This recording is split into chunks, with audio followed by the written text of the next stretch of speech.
Hello guys, আসসালামু আলাইকুম। কেমন আছেন সবাই? আশা করি ভালো আছেন। আমি চলে আসলাম আমাদের নতুন খামারে।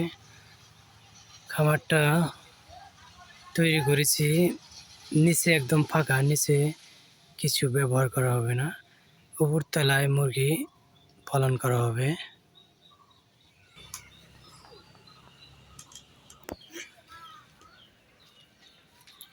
মুরগিগুলা সব দোতলায় পালন করা হবে, নিচতলা একদম ফাঁকা।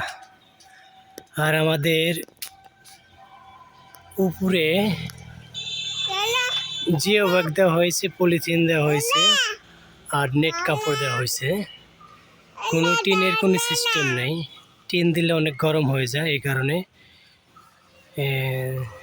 ডিজিটালভাবে তৈরি করা হয়েছে। কিছুদিনের মধ্যে আমাদের মুরগি সেট উঠবে।